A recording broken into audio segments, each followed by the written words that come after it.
Hello students, आज हम मध्यकालीन इतिहास के एक नए टॉपिक के साथ आप लोगों के सामने हैं। आज हम मध्यकालीन भारत के एक महत्वपूर्ण टॉपिक पर चर्चा करेंगे और आज का हमारा टॉपिक होगा मुगल सिख संबंध। मुगल सिख संबंध मध्यकालीन भारत का एक महत्वपूर्ण टॉपिक है, जिसमें एक राज्य और एक पंथ के बीच संबंधों को हम डिस्कस करने का प्रयास करेंगे। जैसा कि आपको पता है कि जो मुगल है, मुगल का संबंध यहाँ एक राज्य से है जिसके संस्थापक बाबर थे। बाबर ने 1526 के बाद भारत में मुगल राज्य की स्थापना की थी। उसका पुत्र हुमायूं शासक बना।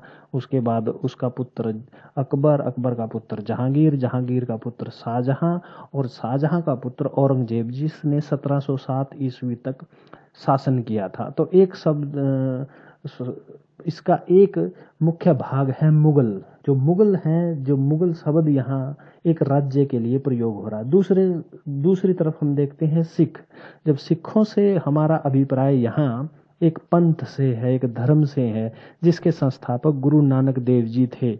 गुरु नानक देव जी ने सिख धर्म की स्थापना की थी और 1469 ईस्वी में उनका जन्म जो है ननकाना साहब में हुआ था और वो बड़े धर्मभीरू व्यक्ति थे। उसके बाद उन्होंने एक पंथ चलाया, जो पंथ जो है बाद में सिख धर्म कहलाया। सिख का अर्थ यहाँ शिष्य होता है, स्टूडेंट होता है। इसी तरह से उन्होंने कई इंस्टीट्यूशन स्थापित किए उसमें सिख धर्म के। उनमें लंगर है, पंगत है, संगत है। लंगर का अर्थ यहाँ कम्युनिटी किचन से है और पंगत का अर्थ यहाँ एक साथ नीचे लाइन में बैठकर, मतलब जिसमें कोई ऊंच नीच नहीं है। और दूसरा संगत, संगत का अर्थ है सद विचारों वाले लोगों की संगत। तो ये जो इंस्टीट्यूशंस हैं, ये इनका जो प्रवर्तक है वो सिख धर्म के प्रथम गुरु जो हैं श्री गुरु नानक देव जी हैं। तो मुगलों और सिखों के संबंधों की जब हम बात करते हैं तो हम यहाँ मुगलों और सिखों के संबंधों को एक राज्य और सिख और एक पंथ के बीच या एक धर्म के बीच संबंधों के रूप में देखेंगे। इसके अनेक पड़ाव हैं जिनका हम अभी अपने इस चर्चा में उल्लेख करने का प्रयास करेंगे। तो बाबर, जैसा कि हमें पता है कि काबुल का शासक है। 1519-20 के आसपास वो पंजाब पर आक्रमण कर इसे हस्तगत करने का प्रयास करता है और 1521-22 के बाद जो है वो यहाँ इस पंजाब की टेरिटरी को अपने राज्य में मिला लेता है और 1526 में दिल्ली के सुल्तान इब्राहिम लोदी को हराकर वो भारत में मुगल राज्य की स्थापना करता है। तो जब बाबर पंजाब पर आक्रमण करता है, पंजाब को अपने राज्य की, अपनी टेरिटरी का, अपने राज्य का भाग बना लेता है, तो उसी दौरान एक जो भेंट है समकालीन ग्रंथों में गुरु नानक देव जी और बाबर के बीच जो एक भेंट का उल्लेख हमें मिलता है, वो जो भेंट है वो वास्तव में आकस्मिक भेंट है, अचानक वो भेंट है। क्योंकि हम देखते हैं कि आक्रमणकारी है, आक्रमणकारी अनेक लोगों को कैद करता है और उन कैदियों में जो हैं कहीं फकीर भी हैं, कहीं कहीं सिख धर्म के अनुयायी भी हैं। तो एक उनमें गुरु नानक देव जी भी होते हैं। लेकिन गुरु नानक देव जी जो हैं वो फकीर हैं, वो एक साधारण व्यक्ति हैं।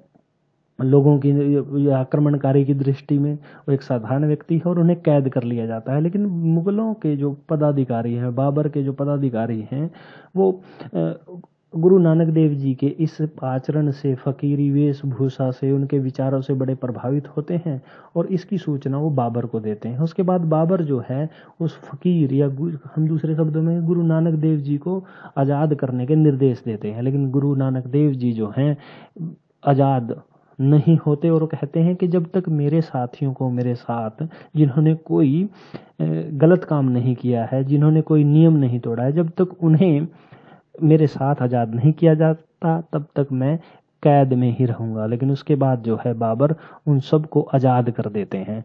इसके साथ साथ हम देखते हैं कि जो गुरु नानक देव जी हैं वो इब्राहिम लोदी की आलोचना करते हैं कि उसने बाबर से जो पंजाब की है वो रक्षा करने में वो असफल रहा। दूसरे शब्दों में हम कहें कि उसके एक तरह से ये फकीर और एक आक्रमणकारी की भेंट को हम आक्रमणकारी की भेंट जो है हम इसे कह सकते हैं। बाबर की मृत्यु हो जाती है 1530 ईस्वी में और उसके बाद उसका पुत्र हुमायूं शासक बनता है। हुमायूं जब शासक बनता है तो उसे शेर शाह सूरी अफगानों से लगातार संघर्ष करना पड़ता है और अफगान जो हैं उसे युद्ध में हरा देते हैं। और खानवा के युद्ध के बाद वो पलायन करता है मध्य एशिया की तरफ और वहाँ से पंजाब से या पंजाब में शरण की तलाश करता है। वो सोचता है कि या तो उसे पंजाब में शरण मिले या फिर राजस्थान में शरण मिले। तो इसी जो शरण की तलाश में वो जब इधर उधर भटकता है तो वो उसकी और गुरु अंगद देव जी जो हैं वो सिखों के दूसरे गुरु हैं। गुरु अंगद देव जी का जो सिख धर्म में जो महत्वपूर्ण योगदान है वो गुरु जो लिपि है जिसको गुरुमुखी कहा जाता है, एक लिपि है जिसमें कपलेट लिखी जाती हैं। तो गुरुमुखी के विकास में गुरु अंगद देव जी का महत्वपूर्ण योगदान है। तो उनकी भेंट जो है वो हुमायूं से होती है और एक समय जो है हुमायूं सोचता है जब उनसे भेंट होती है तो सोचता है कि गुरुजी उसका स्वागत करेंगे, लेकिन गुरुजी शांत चित्त ध्यान मगन बैठे रहते हैं। तो बादशाह जो बादशाह हुमायूं है, जो उस समय हारा हुआ बादशाह है, वास्तव में गुरु से कठोरता करने का प्रयास करता है और कहा जाता है कि उसे अपनी खड़ग भी निकाल लेता है। वो सोचता है कि एक गुरु ने जो है उसका स्वागत नहीं किया, एक साधारण व्यक्ति ने उसका स्वागत नहीं किया। तो इसी बीच गुरु जो है उन्हें कहते हैं कि आपकी जो तलवार है ये शेर शाह के सामने तो नहीं चली। तो ये बातें सुनकर जो हैं जो हुमायूं हैं थोड़े नरम पड़ते हैं और उसके बाद गुरुजी का आशीर्वाद लेते हैं और उसके बाद मध्य एशिया की तरफ या राजस्थान की तरफ निकल जाते हैं।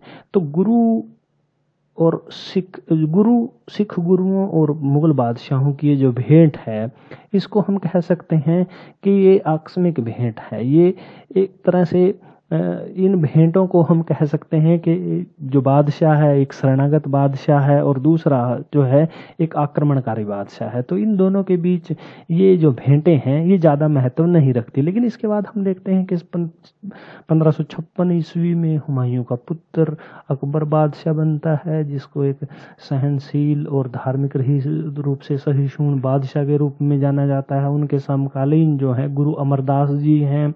अमरदास जी जो हैं सादगीपूर्ण जीवन व्यतीत करते हैं और उनके जो अनेक अनुयायी हैं उनके इर्द गिर्द इकट्ठे होते हैं।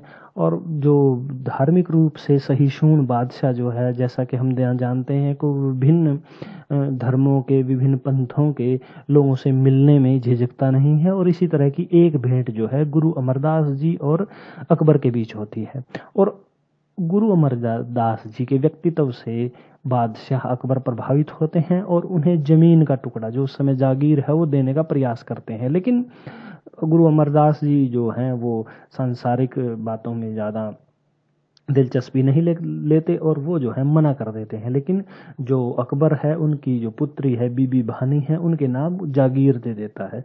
उसके बाद हम देखते हैं कि लगातार जो ये पंथ है, जो ये धर्म है, जो गुरु के अनुयायी हैं, इनकी लगातार संख्या बढ़ती है। और जो इस धर्म से खैर खाने वाले लोग हैं वो लगातार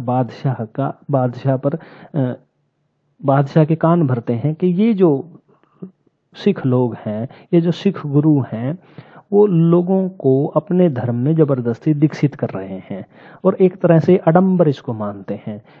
तो बादशाह जो अकबर है, जैसा कि हम जानते हैं कि जो राज्य है जो मुगल है वो राज्य है और बादशाह जो है एक धर्म के गुरु को स्पष्टीकरण के लिए दरबार में बुलाते हैं।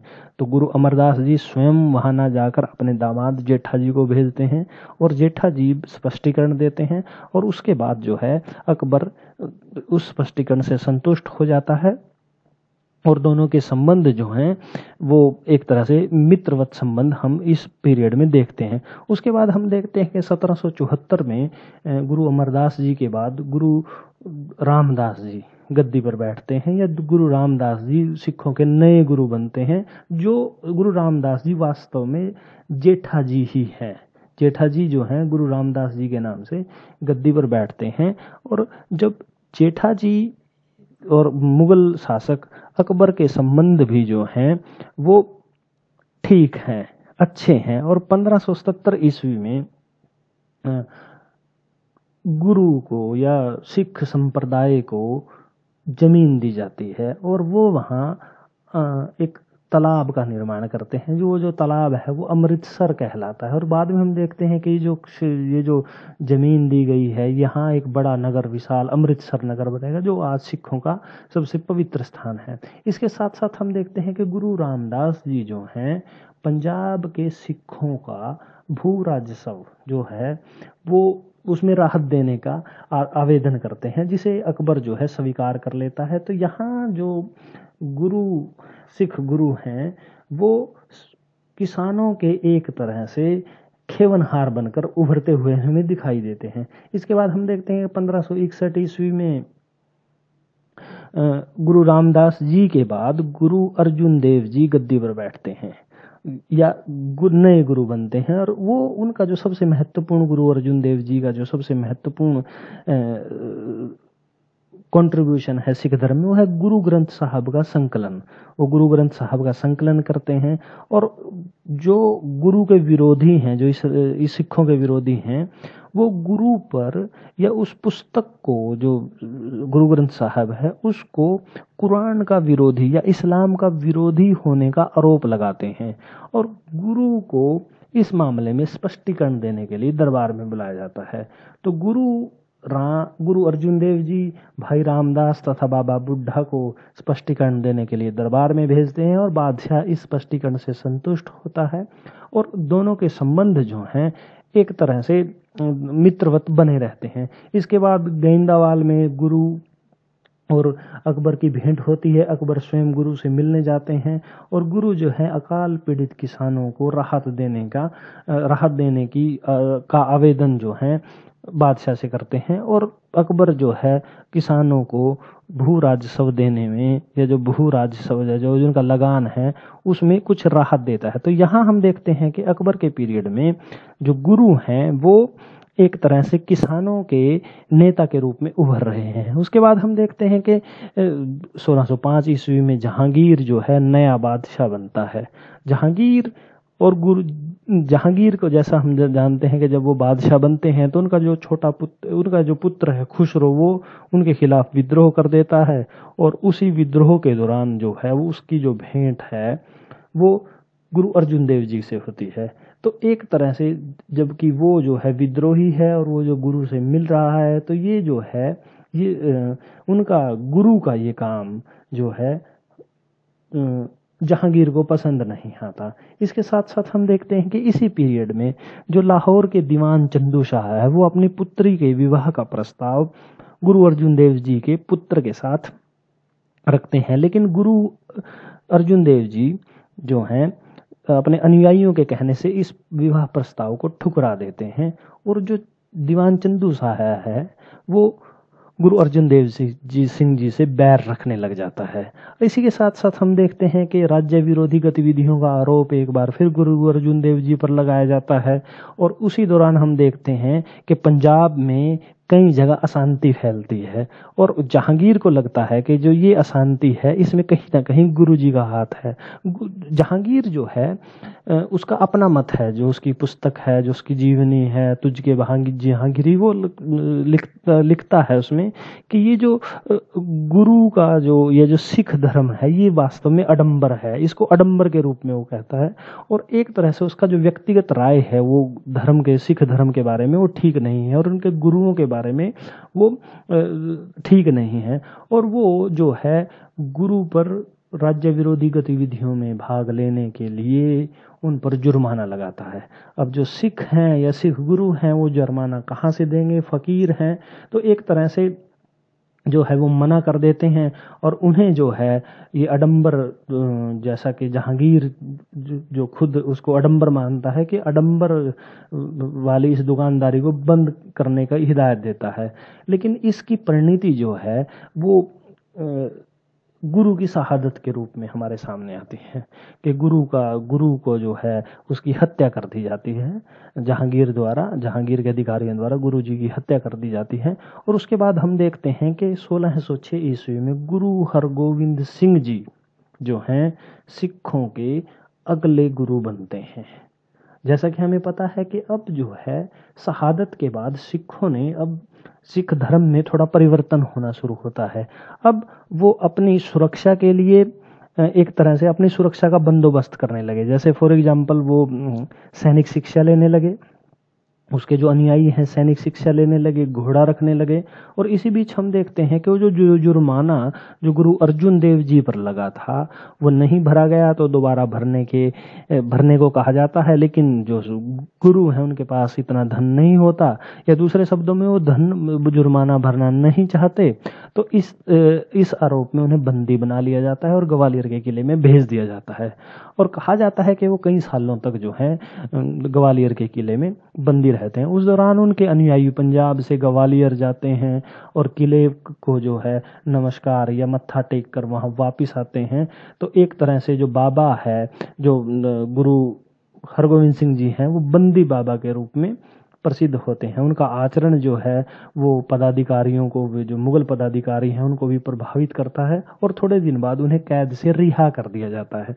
और उसके बाद दोनों के संबंध जो हैं वो एक तरह से मित्रवत संबंध हम उन्हें कह सकते हैं। उसके बाद गुरु से उनकी भेंट भी होती है और दोनों के संबंध जो हैं वो एक तरह से मित्रवत संबंधों की तरफ अग्रसर होते हैं। गुरु हरगोविंद सिंह जी एक और सिखिज्म में एक और कॉन्सेप्ट लेकर आते हैं, सिख धर्म में एक और नया कॉन्सेप्ट लेकर आते हैं, मीरी पीरी का कॉन्सेप्ट। अब वो न केवल आध्यात्मिक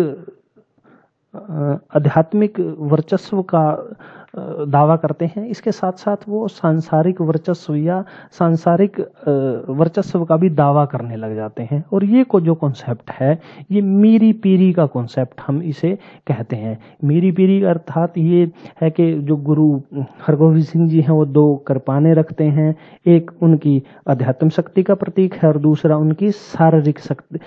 उनकी सांसारिक शक्ति का प्रतीक है। तो यहाँ हमें ये जो सिख गुरु हैं इनका नया अवतार देखने को मिलता है। उसके बाद हमें पता है कि 1627 ईस्वी में जहांगीर की मृत्यु होती है, नया शासक जो शाहजहां बनता है। शाहजहां और गुरु गोविंद सिंह या शाहजहां के पीरियड के बाद हम देखते हैं कि जो मुगल सिख संबंध हैं वो शत्रुता के या संघर्ष के दौर में पहुंच जाते हैं।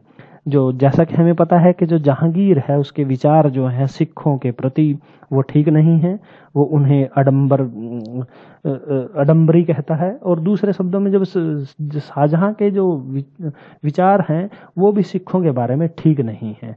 और इन दोनों के बीच जो शाहजहां के पीरियड में गुरु हरगोविंद सिंह जी और शाहजहां के बीच सशस्त्र संघर्ष होता है। जैसा कि हमें पता है कि गुरु हरगोविंद सिंह जी ने जो है वो अपने जो अनुयायियों को सशस्त्र शिक्षा देनी आरंभ की, घोड़े रखने शुरू किए, तो एक सैन्य टुकड़ी रखनी शुरू कर दी। और हम देखते हैं कि 1628 ईस्वी में दोनों के बीच अमृतसर का युद्ध होता है। और उस युद्ध का एक कारण ये है कि बादशाह जो है वो शिकार कर रहे होते हैं और एक घायल बाज जो है वो गुरु के शरण में आ जाता है या गुरु के पास आ बैठता है। मुगल बादशाह के जो पदाधिकारी हैं वो बाज लौटाने को कहते हैं, लेकिन गुरु अपने शरण में आए हुए किसी भी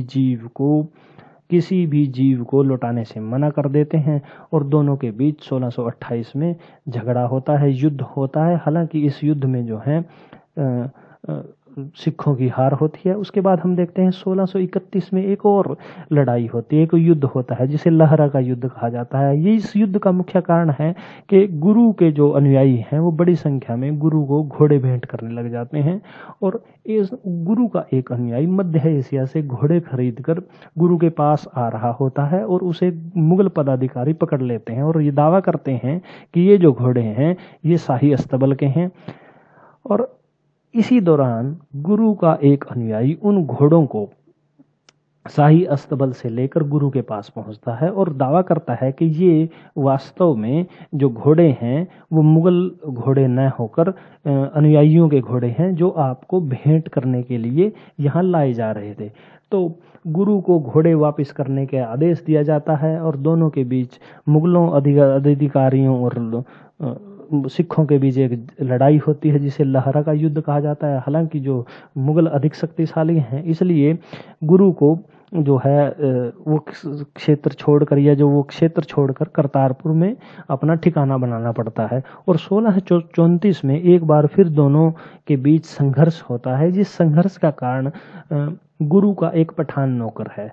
एक पठान जो है वो गुरु के पास नौकरी करता है और गुरु जी उसे जो है उसका आचरण ठीक न होने के कारण उसे निकाल देते हैं और वो मुगलों की शरण में चला जाता है और मुगल पदाधिकारियों के सिखों के प्रति कान भरता है। और उसके बाद मुगल पदाधिकारी उसे एक सैन्य टुकड़ी देकर भेजते हैं और दोनों के बीच युद्ध होता है।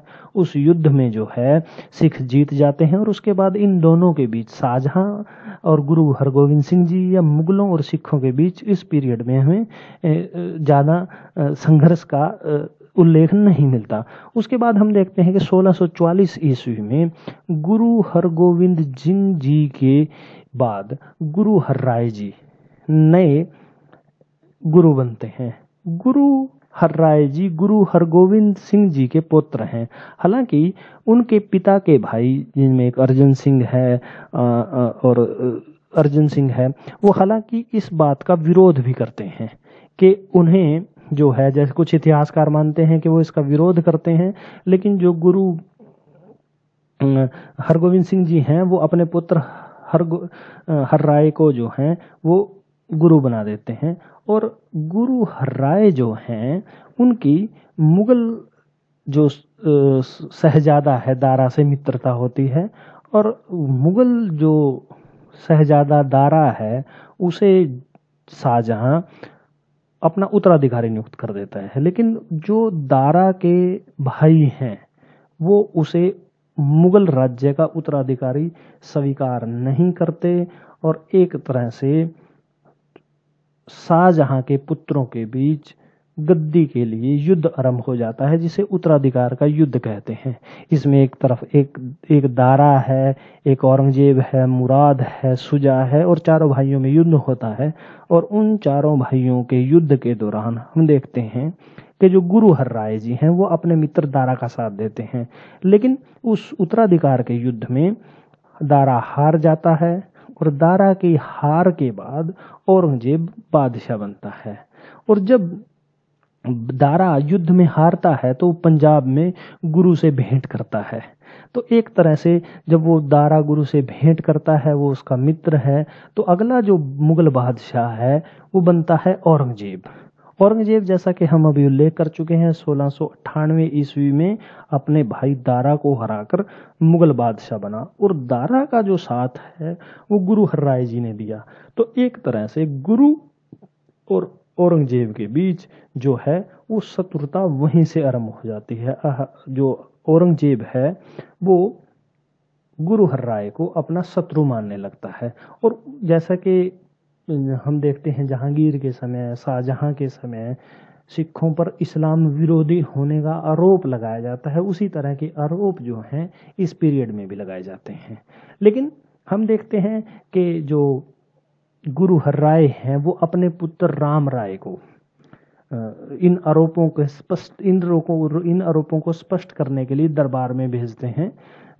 और राम राय जो है, राम राय को कहा जाता है कि जो गुरु ग्रंथ साहब के ये जो कपलेट्स हैं या जो उसकी कुछ दोहे हैं वो इस्लाम के विरोधी हैं, लेकिन राम राय जो है उनकी जो व्याख्या अलग ढंग से कर देता है, जिससे गुरु नाराज हो जाते हैं। गुरु हरराय जी अपने पुत्र राम राय से नाराज हो जाते हैं और उन्हें दंड भी देते हैं। लेकिन हम देखते हैं कि 1661 ईस्वी में गुरु हरराय जी जो हैं उनकी मृत्यु हो जाती है और उसके बाद गुरु हरकृष्ण सिंह जी जो हैं नए गुरु बनते हैं। वो एक अल्पायु हैं, उनकी आयु बहुत कम है और राम राय यहाँ गद्दी पर दावा भी करता है, गुरु बनने का दावा भी करता है और उसका विरोध करता है। और उसके विरोध के लिए वो मुगल बादशाह औरंगजेब पर शिकायत भी करता है और हरकृष्ण सिंह जी को दरबार में बुलाया जाता है। लेकिन हरकृष्ण सिंह जी जो हैं वो दरबार में जाने से मना करते हैं, क्योंकि हरराय जी का मानना था, उनसे पहले गुरु का मानना था कि जो दरबार में, मुगल दरबार में हमें जाना नहीं चाहिए। तो ऐसी स्थिति में एक संघर्ष का संघर्ष होने की संभावना बढ़ जाती है। तो इसी समय हम देखते हैं कि मिर्जा राजा जयसिंह का सहयोग जो है वो सिखों को मिलता है, और गुरु को जो है जयसिंह आमंत्रित करता है आगरा में अपने आवास में, और दोनों के बीच जो औरंगजेब है और जो सिख गुरु, इन दोनों की मुलाकात करता है, कराता है, मुलाकात का प्रबंध करता है। और हम देखते हैं कि ऐसी स्थिति में जो औरंगजेब है वो थोड़ा आश्वस्त हो जाता है। और लेकिन इसी बीच जो है 1664 ईस्वी में जो गुरु हरकिशन सिंह जी जो हैं वो अपनी देह त्याग देते हैं, या उनकी मृत्यु हो जाती है। और उसके बाद 1664 ईस्वी में गुरु तेग बहादुर जी नए गुरु बनते हैं। गुरु तेग बहादुर जी जो हैं वो वास्तव में गुरु हरगोविंद सिंह जी के पुत्र हैं। और जब गुरु हरगोविंद सिंह जी ने अपना उत्तराधिकारी चुना था, तो इतिहासकारों का एक वर्ग ये मानता है कि गुरु तेग बहादुर भी जो हैं वो गुरु बनना चाहते थे, लेकिन उनके इस दावे को नकार दिया गया और वो बकाला में रहने लगे। बकाला एक गांव है, वो वहां रहने लगे। आज एक शहर का नाम है पंजाब में। वो वहां रहने लगे और बकाला के बाबे के नाम से मशहूर हुए। वो जैसा सादगीपूर्ण जीवन जीते थे, धार्मिक कार्यों में संलग्न रहते थे, तो एक तरह से वो बकाला दे बाबे के नाम से प्रसिद्ध हैं। और उन्होंने उसके पीरियड में हम देखते हैं कि औरंगजेब जो है बड़ी संख्या में जो मुस्लिम हैं, हिंदू हैं, वो सिख धर्म में, पंजाब में सिख धर्म में दीक्षित हो रहे हैं, और मुसलमानों को सिख बनाने का आरोप गुरु पर लगता है, गुरु तेग बहादुर पर लगता है। और उन्हें दंड देने की बातें जो हैं दरबार में चलती हैं। लेकिन इसी बीच जो है जयसिंह के पुत्र राम सिंह है, उनका सहयोग मिलता है। वो गुरु जी को पूर्वी भारत में बंगाल के अभियान पर ले जाते हैं, और वहाँ काफी समय तक जो हैं गुरु तेग बहादुर जी हैं जो हैं वो राम सिंह के साथ वहाँ प्रवास करते हैं। उसके बाद वापस लौटते हैं, तो वापस लौटने के बाद वही समस्याएं फिर खड़ी हो जाती हैं, और एक तरह से गुरु को या जो सिखों को दोबारा से प्रताड़ित करने का प्रयास किया जाता है। और इनकी जो परिणति है वो गुरु जी की शहादत के रूप में, गुरु जी को कहा जाता है कि वो या तो इस्लाम धर्म ग्रहण करें या अपना जीवन दें। तो गुरु जो हैं अपना जीवन देना अधिक पसंद करते हैं। तो एक तरह से संघर्ष का दौर है। उसके बाद जो हम देखते हैं कि 1675 ईस्वी में गुरु गोविंद सिंह जी नए सिख गुरु बनते हैं, जिनकी उम्र छोटी है। वो मखवाल से पोंटा साहब रहने लग जाते हैं, वहाँ अपने संगठन को मजबूत करते हैं। लेकिन जैसे उनका संगठन मजबूत होता है, उनके अनुयायियों की संख्या बढ़ती है, तो श्रीनगर तथा बिलासपुर के जो राजा हैं वो उनको अपना नया प्रतिद्वंदी समझने लग जाते हैं, और वो हमला कर देते हैं सिखों पर। लेकिन इस हमले में जो है सिख बड़ी बहादुरी से लड़ते हैं, और ये कई जगह जो हैं सिख हारते हैं। लेकिन इसी दौरान हम देखते हैं कि साढौरा और जो सरहिंद और जो पोंटा साहब के बीच का जो स्थान है, वहाँ उन्हें पीर बुद्धू शाह जी का सहयोग मिलता है, और वो सफल प्राप्त करते हैं इन पहाड़ी राजाओं के खिलाफ। और उसके बाद इन सेनाओं को हरा दिया जाता है। उसके बाद मुगल सेनापति आलिफ खान को जो है सिखों के विरुद्ध भेजा जाता है, जिसमें सिखों की हार हो जाती है। लेकिन उसके बाद जो गुरु गोविंद सिंह जी हैं वो नए रूप में जो हैं सिख धर्म को लाने का प्रयास करते हैं, खालसा पंथ का गठन करते हैं, खालसा का गठन करते हैं, और सिखों को एक पहचान देने का प्रयास करते हैं। और 5 चिन्ह उन्हें निर्धारित करते हैं कि ये जो 5 चिन्ह हैं वो उन्हें अपने रखने होंगे, जिसमें केस है, मतलब लंबे केस हैं, कंघा है, कृपाण है, कच्छा है एक, और कड़ा है। ठीक है, तो ये जो 5 चिन्ह हैं ये बड़े एक सिख के वो चिन्हित करते हैं। इसके बाद हम देखते हैं कि जो पहाड़ी राजा हैं वो एक बार फिर सिखों पर हमला करते हैं, जिसे आनंदपुर की पहली लड़ाई कहा जाता है। और इस लड़ाई में जो है पहाड़ी राजाओं की हार होती है। उसके बाद ये पहाड़ी राजा जो पंजाब के गवर्नर हैं उन पर शिकायत करते हैं। उसके बाद ये शिकायत जो है बादशाह के पास पहुंचती है और बादशाह जो है वजीर खान को सिखों के खिलाफ अभियान का आदेश दे देते हैं। और ये जो सिख अभियान, मुगल अभियान है सिखों के खिलाफ, ये वास्तव में बड़ा कष्टकारी अभियान है। इसमें आनंदपुर पर हमला किया जाता है और आनंदपुर में सिखों की हार होती है। जोरावर सिंह तथा फतेह सिंह जो ये दो पुत्र हैं गुरु गोविंद सिंह जी को, इनको शहीद किया जाता है। और उसके बाद चमकौर की 1704 में चमकौर की लड़ाई होती है, उसमें सिखों की हार होती है।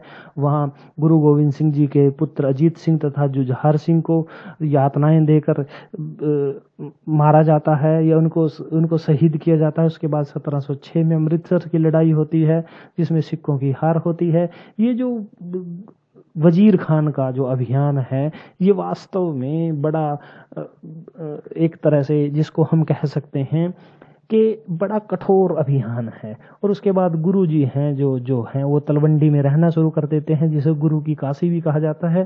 और लेकिन 1706 के बाद जो है औरंगजेब की जो नीति है उसमें परिवर्तन आता है। उत्तर भारत में फैली अशांति को शांत करने के लिए वो सिखों से बातचीत करते हैं और गुरु जी को न्योता भेजा जाता है कि वो दक्कन में औरंगजेब से मिलें। तो इसी बीच 1707 ईस्वी में औरंगजेब की मृत्यु हो जाती है।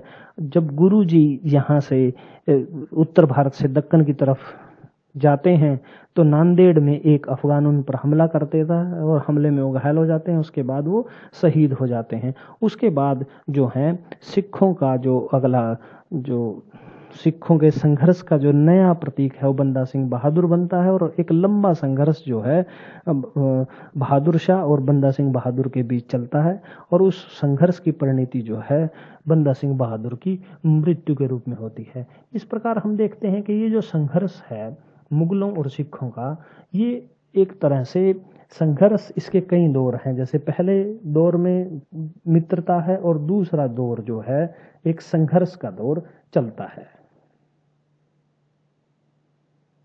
धन्यवाद।